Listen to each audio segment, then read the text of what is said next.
This lesson goes through some of the material covered in my course, Writing Stories. So if you've done that course, treat this lesson as a refresher.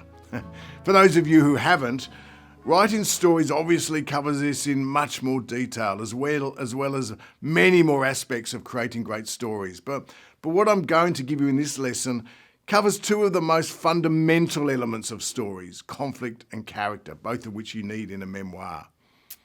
Conflict is the driving force in stories. It's what keeps stories ticking along. When stories start to lag, it's almost inevitably because there's no conflict at that point. So what is conflict? When most people think of conflict, they think it has to be something bad. And it's true that most conflict in stories involves something bad happening, but it doesn't have to be bad. Conflict is best defined as a disturbance to the normal order. So someone without much money winning millions in the lottery is conflict. No, it's not bad, but it's certainly a disturbance to their natural order. Now, as that story perhaps proceeds, bad things may well happen, but conflict does not have to be something bad. Why is conflict so important? Well, when I ask people why they keep reading a story or watching a movie, they often say it's because they want to know what happens, but that's not really it. Is it? I mean, let's face it, we usually know how a story is going to turn out well before we get anywhere near the end, sometimes before we even start the story. Think of your experiences going to the movies. When you go into a rom-com, you know that the boy and girl, or boy and boy, girl and girl, are going to end up together, despite it seeming as if something or someone will keep them apart. And a superhero movie will end with super whatever, triumphing over the evil doctor whoever, despite it seeming several times that the hero has met his or her match. And in a crime story, the detective always discovers who the murderer is. Of course, there are exceptions, but in general, we don't keep reading the story to find out how it ends. We keep reading because we want to see what sort of challenges the protagonist is going to have to face and how they deal with them. In other words, it's all about the conflict. It's the same with non-fiction, such as memoir and documentaries. You're reading about or watching a subject whose fate you almost certainly know. If you love sport, you might watch documentaries about a particular season in a sport. You know who won that year, but you watch to find out how they did it, what obstacles they overcame. In other words, for the conflict.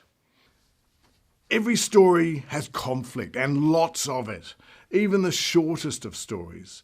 In general, we are not interested in a story until we get conflict. For example, let's look at one of the shortest, most basic but best known stories, Humpty Dumpty. It's just 4 lines. Humpty Dumpty sat on the wall, goes the first line. Does that line capture your interest? Does it make you want to know what's next? Probably not. The line contains a character, Humpty Dumpty, and a setting, the wall, but there's no conflict, so the reader is almost ready to move on. But add the second line, and things change dramatically. Humpty Dumpty had a great fall. Now we have a story. Why? Because we have conflict. Humpty Dumpty is in conflict with gravity, hurtling towards the ground. That's an example of external conflict, something outside a character's control, upsetting the natural order.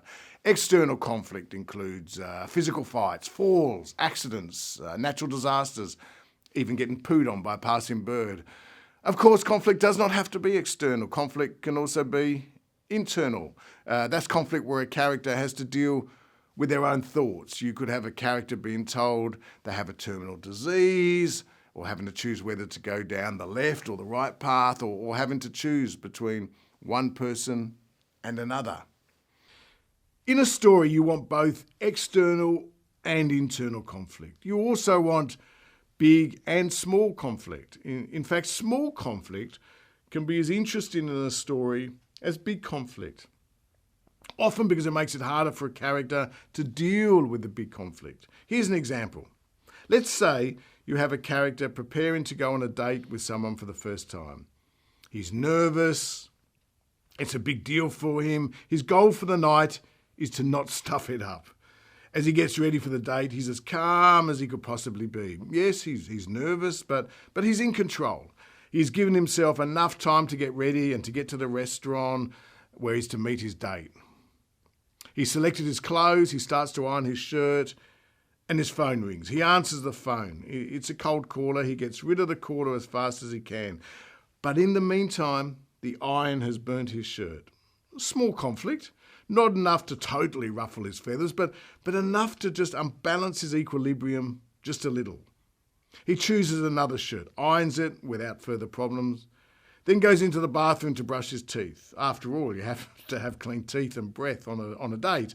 But he can't find the toothpaste. Someone must have used the last bit of toothpaste and there's no more.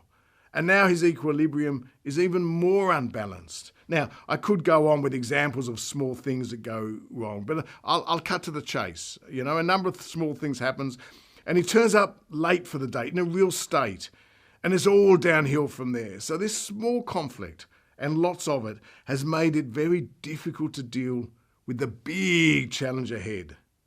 And for someone writing a memoir, it means searching your memory or the research material for examples of the small conflict surrounding the big conflict. This can take some digging, but it makes for a better story. Think of your favourite stories. It could be from a book, a movie or TV series. List 10 examples of conflict from that story, but make sure you have a good variety of external and internal conflict, and of big and small conflict. This will help you understand what you can do with your stories and memories.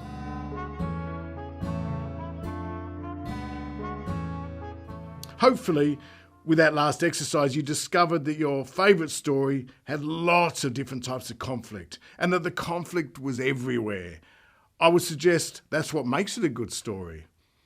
It may also have examples of the writer creating problems out of solutions. That's what good writers do. In having a character try to solve a problem, the character makes it worse or creates a bigger problem. The best example I can think of is Mr. Bean. An entire episode of Mr. Bean involves him starting with some small problem that needs to be solved, but Mr. Bean just keeps making it worse and worse in his attempts to fix it. Here's another example. Two people are trekking through a jungle. One of them falls into quicksand and starts to sink. His friend looks around and sees a long stick on the ground.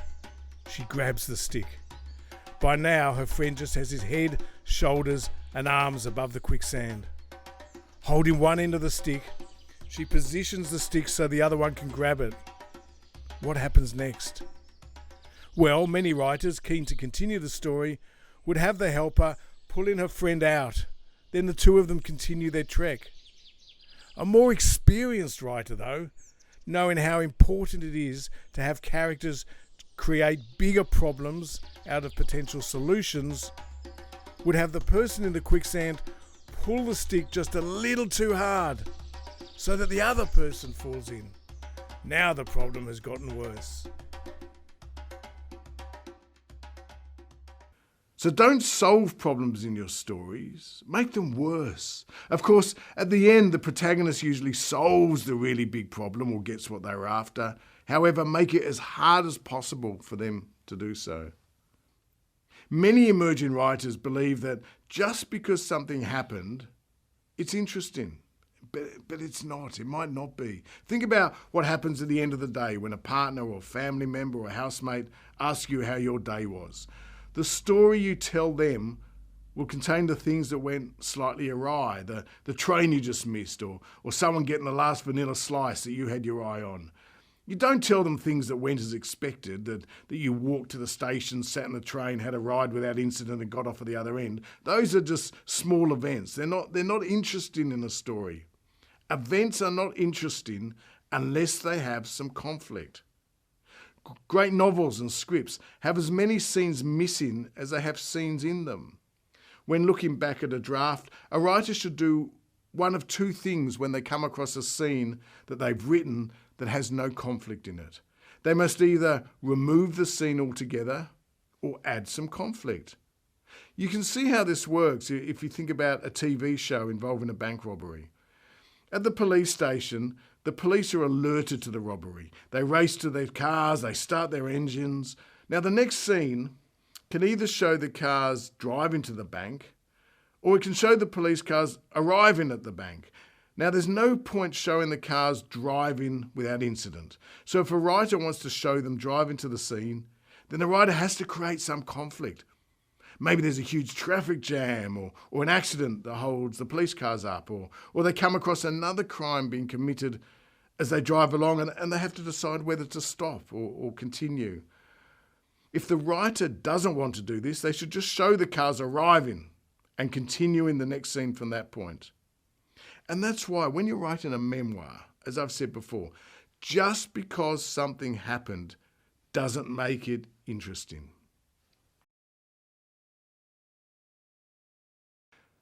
Now let's turn to character. How do we know that character is important to a story? Well, think about your favourite books, TV shows, movies, plays. In most cases, you'll remember the characters with more affection and for longer than you remember the plots.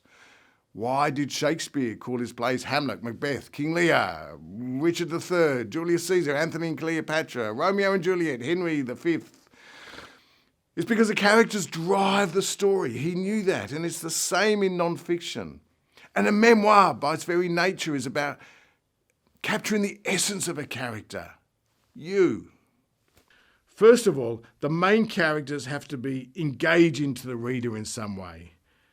That doesn't mean a reader has to love them. They can love them or they can hate them. They can feel sympathy for them, want vengeance, want to take them home, want to throw them out of home. It doesn't matter what the feeling, so long as it's a strong one. It's no different with non-fiction. The difference is, though, instead of creating the attributes and the events or incidents that highlight a character's attributes, you have to find them in that person's life, whether it be you or someone that you're researching. Think of yourself as the subject of your work. Try to think of an incident or an event that will have the reader feeling the following for you. Firstly, love, hate, sympathy, pity.